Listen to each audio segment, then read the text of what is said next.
Welcome to a special edition of the Touchdown Show for Week 15, presented by Bet365. I'm Gilles Gallant. I've got my co-hosts Charlie DeSturco and Brian Matthews, a.k.a. the BMAT, joining me as always. Now, gentlemen, we've got an NFL triple header on Saturday featuring the Bengals and Vikings, Steelers and Colts, and Broncos and Lions. So what we're going to do is we're going to go through the anytime touchdown odds for each game, see if there's where the value's at, if there's bets that we like that we're going to be making, and maybe some players that we might be avoiding as well. And also, after we preview each game, stick around. We'll unveil our special anytime touchdown boosted parlay from Bet365 for the Saturday slate. And the Touchdown Show is presented by Bet365. Bet365 doesn't do ordinary. That's why you get more boosts with them than with anyone else. Every day they power up the odds on hundreds of bets to give you a chance to win more. Bet365 boosts specific markets, your winnings, and even parlays. And they don't stop there. Keep an eye out for their biggest and best odds with the incredible Super Boost. Check out the boost and see why it's never ordinary at Bet365. 21 plus only or 18 plus in Kentucky and present in Colorado, Iowa, Kentucky, New Jersey, Ohio, Virginia. Gambling problem? Call 1-800-GAMBLER in Colorado, Kentucky, New Jersey, Ohio, Virginia, or 1-800-BETS-OFF in Iowa. Terms and conditions and restrictions apply. All right, gentlemen, let's start off with the Saturday matinee. That is Vikings-Bengals with a total of 39 and two backup quarterbacks. We're going to be seeing Jake Browning take on a third-string quarterback in Nick Mullins. Now, let's look at the touchdown odds from Bet365 for this game. We've got Joe Mixon right at the top at -110, along with Jamar Chase at +150. Justin Jefferson coming back from that chest injury. He's at +162, followed by the running back for the Vikings, Ty Chandler, also at +162. Then we've got TJ Hawkinson at +240. T. Higgins also at +240. And to round out that top eight, Jordan Addison at 3-1 and Chase Brown at +333. Now, Charlie, looking at this slate in the top eight here, is there anybody here that immediately draws your attention, or are you looking down the board in a game here with a total of 39? Yeah, I mean, I'd be lying if I didn't want to parlay Justin Jefferson and Jamar Chase together. But my favorite play on this board is TJ Hawkinson at +240. I just think that Big Hawk is a great matchup here. Cincinnati, they're 31st in DVOA against the tight end position. He gets a high target rate just about every single time he's on the field. And we saw when Mullins came in that he targeted Hawkinson pretty early and often to move the ball downfield. I think that's going to happen again here. And Justin Jefferson is seemingly back. Obviously, there's some concerns with, his chest in general, but I think that helps spread the defense, and having an offensive aerial attack with Jefferson and Addison and now Hawkinson in the middle really will thin out a defense. So I love Hawkinson at this number, at this price. I feel like it's way too high up there. So +240, I love it. I know both of you guys also are in agreement with me. Yeah, absolutely. And Hawkinson, again, he's on this right now, this touchdown scheme where he's catching one game and then not in the other game. And in the last game, he did not score a touchdown despite having a lot of looks from Nick Mullins. Mind you, the Vikings only put up 3 points in that game, but maybe they'll see a bounce back in offense similar to what we saw with the Raiders here against the Chargers. B-Matt, you like Hawkinson here? Or, I mean, we talked about Chase Brown as well just before we came on here. Yeah, so I was going to mention two names. So TJ Hawkinson, to me, kind of a no-brainer in this spot. Like Evan Ingram, finally had his long-awaited touchdown against the Bengals. I mean, these teams have just been beating the Bengals. Tight ends have. I mean, it's been a constant theme. So I just think when you look at Nick Mullins, I think there's an interesting stat over his career. Because remember, he does have starting experience with the 49ers. That he's got an 88.0 passer rating when targeting wide receivers. That number jumps up to 108 when he targets tight ends. And so I know George Kittle was his tight end, but if you look at it, we're talking about TJ Hawkinson. So this isn't, I don't want to throw anyone down. I'm not going to mention anybody, but he's one of the, top 3 tight ends in the league. So I look at this and the matchup. I don't know exactly what we get out of Justin Jefferson as far as, he came in, he looked amazing. I was loving it. And then all of a sudden, he's injured and you go, we waited all this time for that, so I'm hoping that he's back and we get the full game. But I just think, look, as far as, as soon as Joshua Dobbs was out of the game, Mullins knew, all right, I got to get it to Hawkinson. And it just so happens to be a fantastic matchup. So completely in agreement there. I also think there is value with Chase Brown at plus 500. I played him earlier in the week at plus 650. Look, this guy has just made explosive plays the last 2 weeks. So he's showing that he's earned a bigger role. And the Bengals have been talking about it for a long time, wanting to get him some work. So now that, we've got a 2-game body of work where it's like, all right, he's actually, and the coaches have now seen like, yeah, this guy can definitely help the team, and Spill Mixon. It's like, all right, I think he's a player he's getting more touches than the number suggests. So I like it at plus 500. That's a long shot that I Yeah, absolutely. Yeah, for sure. And Chase Brown, again, emerging, definitely taking on more of a role than, say, somebody like Trenton Irwin, who's kind of now started to regress on this offense. The one thing that I was going to look at for this game, though, is I just wanted to make this note about Jefferson, that if you're on the fence about betting him or not, from a touchdown odds perspective, I've tracked the touchdown odds for the last 3 years. I've tracked the touchdown odds for every game that Justin Jefferson has played. This is the highest odds that he has had in the last 3 years at plus 162. The last time that he had odds this high or close to it was week 1 against the Packers last year, and he scored 2 touchdowns in that game. He was around plus 115. So not really seeing an adjustment back on the market yet. I think maybe that's an overcorrection based on what we saw from the Vikings offense last week.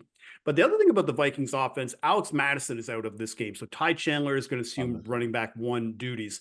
And the one thing I like about Chandler, and also maybe even his backup, Keenan Nguanu, around 10-1, is the Bengals, they are pretty low in DVOA as far as stopping the run. They're one of the worst run defenses in the NFL. They're bottom 5 in rushing touchdowns allowed. So I think the Vikings will definitely lean on the run when they can. But Hawkinson, I mean, he's gotten at least 1 red zone target in each of the last 5 games. So I'm not really going to argue with that kind of choice here, especially with how the matchup is and how many touchdowns the Bengals have allowed to tight ends this season. So we all like Hawkinson for the opening game of the Saturday slate.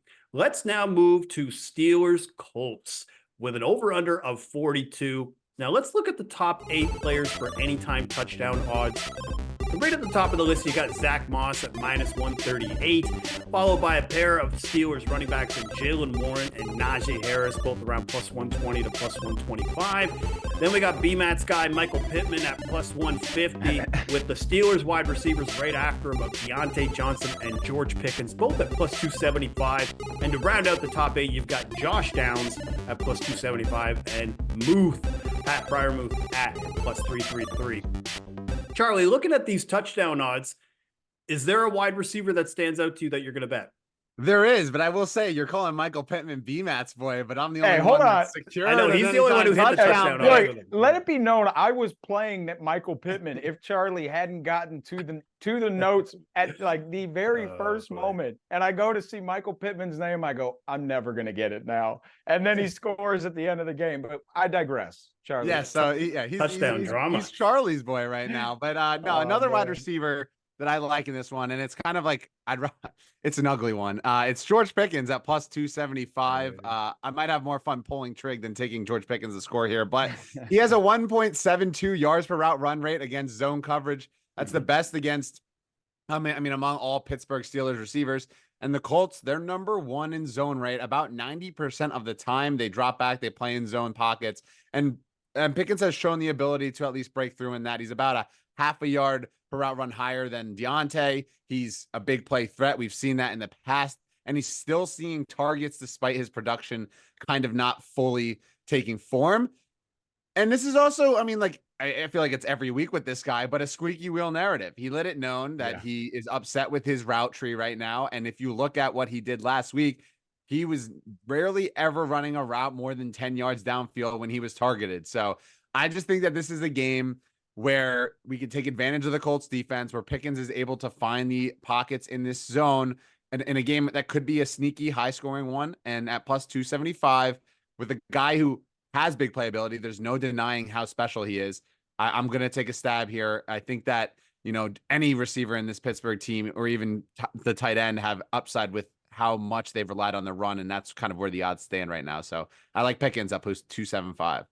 I like both of the wide receivers, to be honest. I think Pickens and Deontay could both score in this game, especially in this matchup facing this Colts secondary. Now, I will say I do like Deontay Johnson because when I was looking through the same data as you, the man versus zone coverage and whatnot, they're almost pretty much identical. Really, it's the yards per route run that is the big difference here. And I think part of that too, I'm not sure if I can 100% say that's a downside to Deontay, because that's kind of Mitch Trubisky. Like, his yards per attempt are just so low that like it's really hard. So I do think that there is big play potential though for Pickens. But for Deontay, I mean, he scored in each of the last 2 games. How often could we ever say that about Deontay, especially after last year?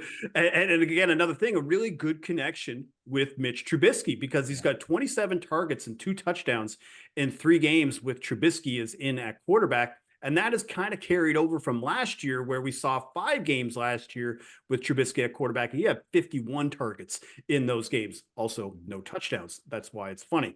But both he and Pickens have excelled versus zone coverage. As Charlie said, Colts play the most zone in the NFL. From a Colts standpoint, though, I know we could obviously all look at Pittman, especially with the fact that the target increase in usage that he has seen with Gardner Minshew at quarterback. But Minshew's only averaging 1 passing touchdown per game and only has 3 total over the last 5 games. The reason why Pittman is still around the plus 150 to plus 180 range is because of that volume. But I think if I'm looking for a touchdown value in this game, I'm looking at the Colts defense, especially with Mitch Trubisky there on the other side. They have scored a touchdown in 3 of the last 5 games. You could think of that Titans game, for example, where they just completely ruined the game for the Titans. I mean, they put that punter in the hospital pretty much with a leg injury. I don't think that the Trubisky is going to have a clean game. I think there is a spot here where they could get a pick 6. I mean, they got a pick 6 on Browning last week as well. So I like Deontay Johnson. I think what you could do as a touchdown better, if you wanted to take a piece of the Steelers offense, is maybe put like a half unit on Pickens, half unit on Deontay, and then you have the wideouts covered, especially because the Colts do defend tight ends a little more better than other teams. So that's the reason why I'm a little bit more down on Muth. But that's kind of how I would approach Colts Steelers. B-Matt, what are you looking at? Would you look at a Colt in this game? Yeah, so actually had Michael Pittman up until the 11th hour here. So when I heard that, I'm laughing in my head, like, because I'm chasing that Michael Pittman touchdown, right? Like, I played it a few times on the show. Charlie, hit the actual bet. So like, I'm like right away, like, I got to get Pittman. And then I changed to Josh Downs, and I look at the matchup, right? So first, Joey Porter Jr. awaits Michael Pittman. And I'm not saying Michael Pittman Jr. is basically Keenan Allen with Justin Herbert. I mean, like, he's going to get 14 targets a game. It feels like, somewhere around there. But you look at Joey Porter Jr. So he has faced Amari Cooper, Calvin Ridley. We're talking Jamar Chase. Those are just a few of the receivers that he's faced. Marquise Brown as well. Only one of those receivers has eclipsed 50 yards, and that was Jamar Chase. And he also saw like 15 targets. So not one of them eclipsed 50 yards outside of Jamar Chase. None of them scored a touchdown. So it's a brutal matchup for Michael Pittman. But where I look at, all right, Josh Downs has had a down 2 week. There we Josh Downs. So he's had a couple low weeks, right, where he hasn't been, kind of getting the target share that we're used to. But if you look at the Steelers defense, fourth most receiving yards given up to slot wide receivers. So if you're scheming up ways to attack this Pittsburgh defense, you're going to do it through the slot. So I think Josh Downs has a big game, and at plus 275, that's going to be my pick. We laugh about how Mitch Trubisky, but hey, he's one to keep an eye on as far as a long shot. He's one I do kind of like in that game outside the receivers for Pittsburgh. Absolutely. I'm seeing his odds range right now. I mean, anywhere between plus 450 and plus 550, which is usually his range for an anytime touchdown. So B-Matt is on Josh Downs rather. And I'm on Deontay Johnson. Charlie is on George Pickens. Let's now move to the nightcap. Broncos Lions, highest total of the day at 47.5. And this Broncos team, they just still seem to be able to score, even though their offense can kind of seem inept at times. And we have the Lions returning home, playing in a dome. So I'd imagine their offense is going to see an uptick. And you're seeing the touchdown odds reflect that, because right now you have David Montgomery right at the top of the list at minus 125 to minus 138. Jahmyr Gibbs as well right there at even odds. But then you've got Javonte Williams, Charlie's boy, who scored last week. He's around plus 110. Right after that, Amon-Ra St. Brown and Sam Laporta, both around plus 125. BMAT and my guy, Cortland Sutton. He's around plus 130. They have finally shifted the odds from plus 200 to somewhere in the plus 130 range. And rounding out that top 8 is Jerry Jeudy and Samaje Perine at plus 175 and plus 300, respectively. 4-point spread here for the Lions, but a higher total as well. Again, the Lions returning home to be able to get that offense back on track after what happened in Chicago last week. So, BMAT, who are you betting in this game, or are you looking at anybody maybe on the Lions side? Oh yeah, I've got Sammy Ballgame. Like I was waiting for him. This is a beautiful matchup for Sam Laporta. I mean, Iowa tight ends, right? Like they're just good. So look, this matchup just makes way too much sense. All right, so Broncos are tougher on outside receivers. You got Patrick Surtain. They do a good job of limiting that. They run a lot of too high safety looks. When you do that, you leave the middle of the field exposed. They've had no answer for tight ends all year. So I'm going to go with a rookie tight end who doesn't just lead rookie tight ends in touchdowns. He leads the entire tight end group, every tight end. I mean, he's got the most touchdowns of any tight end in the NFL, 9th in red zone targets. I mean, indoor, Jared Goff is historically better, when he's playing at home indoors. So this is a matchup that I think, Sam Laporta can exploit, and I think they will go to him early and often. So I ended up tracking it was at plus 185. So yeah, I love Sam Laporta here. I think he's a great look. Absolutely. And again, a very important factor here of shopping around, especially when we're seeing them at some spots as low as 125 and other spots, upwards of plus 185. So again, that is the key in touchdown betting, especially when you're finding a guy who has such a key matchup where the Broncos, I mean, they're last in defensive DVOA versus the tight end, right? So, they've given up a ton of touchdowns to tight ends this year. So Sam Laporta, definitely a solid look. But I have to ask you guys a question. And again, it's at plus 130 now.